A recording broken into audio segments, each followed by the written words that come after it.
Why is a system's lag time important?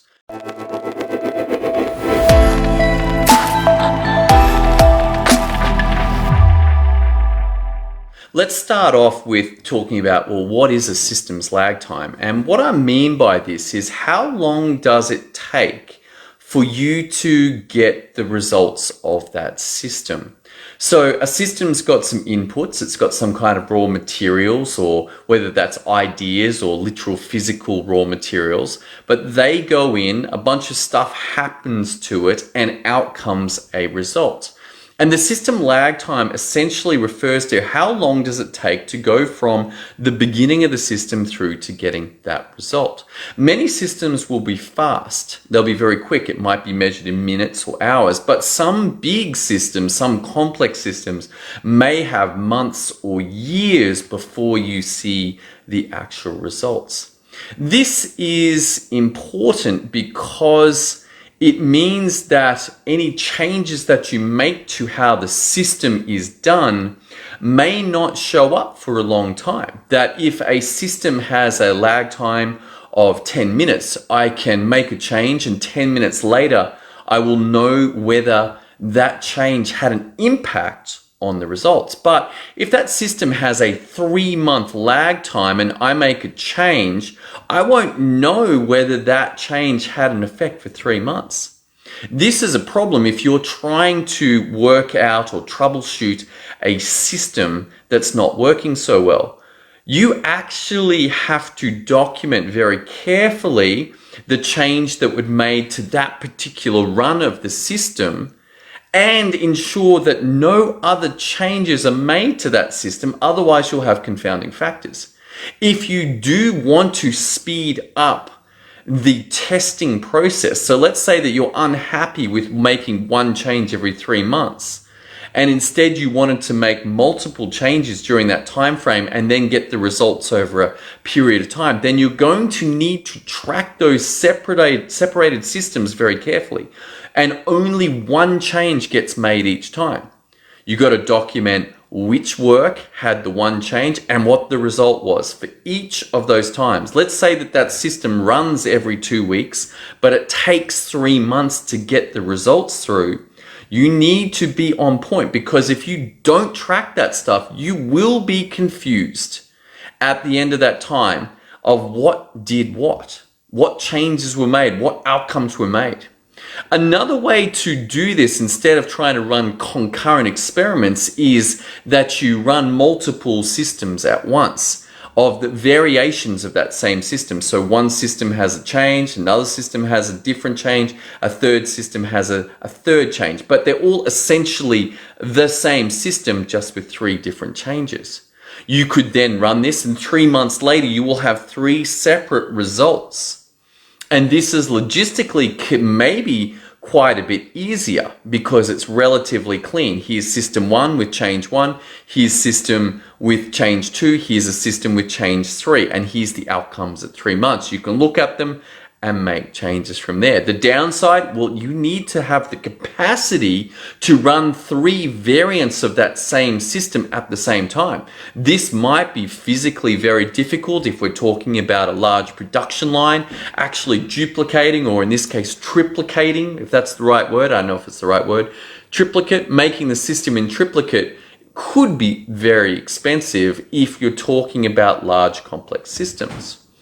So more likely you're going to be dealing with the first variable, or the first way of doing the testing, which is you set a test and you track it for 3 months, but you then make an additional change in the system and then track those results. So every 2 weeks there's a different one coming through. If you want to do this, my suggestion is that you make the changes for the first one late in the system, and then bring it back. You see, if you make the change early in the system, it's going to be very hard. You've got to then move that one back to make a different one. But you need to plan this out. There is no doubt that this is something that shouldn't be done in your head. if you don't write this stuff down, if you don't document the changes, document the testing, then you will lose track of it and the entire experiment will be lost, and you will be unable to tell what changes were made and what results they gave, because this system has such a long lag time. The other trap that I want to bring your awareness to is that systems with a long lag time can give you the illusion that work that's not done or failures in the system do not have any consequences.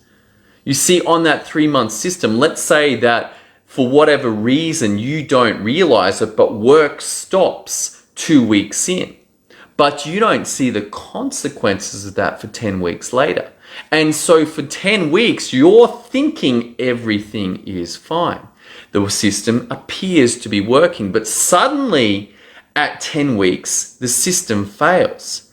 And this was obvious, it just was not noticed. If you had the ability to look, you'd be like, hey, that system's broken. And your team might say, no, it's not. We're still getting the results from that system.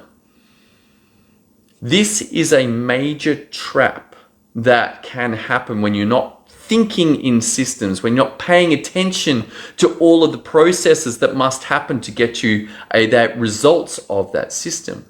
If this is a 10-minute system, no big deal. In 10 minutes, you know that that system's broken. It's immediate feedback. It's like, well, not immediate. It's obviously a 10-minute lag time, but it's pretty quick in terms of human time. It's like, oh, wow, there's a problem. Let's take care of it. Even a system with a lag time of 2 days, you're going to be brought awareness pretty quickly. But a system of 3 months, 12 months, perhaps there might even be complex systems that have very long lead times or lag times in terms of their results. And you don't notice anything because the system's so complex, but suddenly you are dealing with a nightmare situation. Because depending on when that system broke, you now have that amount of lag time to catch up on. And as we have previously discussed on the podcast or on these videos, that catching up is very difficult. Catching up requires you to run at 120%, 150%, 200% of your previous production to catch up. You see, if you just start working at 100%, again, let's say you immediately recognize the problem and get back to 100% production, you will always have that gap. It's going to be very difficult to catch up. So knowing your system's lag times is important. This is something that you should document when you're looking at your system documentation. How long does this system take to run? Because that's going to give you an awareness of how much time you have before you realize that there's a problem. It's going to show you how long it's going to take to make a change to that system and get the results from the change. This information is important. So think about, where do you document the system execution time, the system lag time, the time that it takes to run the whole system. Is it 10 minutes? Is it 2 days? Is it 3 months? Where is it documented? And this should come into your thinking when you're addressing troubleshooting and improving, but also help you if there is a disaster and you're like, whoa, what's going on? By knowing about a system's lag time, you can adjust and think about how you are going to rectify that situation and limit the damage that it causes to your business. All right, that's all I got for you today. I hope you found this discussion helpful. A little bit of a complex topic, but something that is very important and may become more critical as we head into possible continuing difficulties in the system that is our society, at least here in the West. All right, look forward to seeing you on the next episode as we continue this journey into the power of systems to create results. Look forward to seeing you then.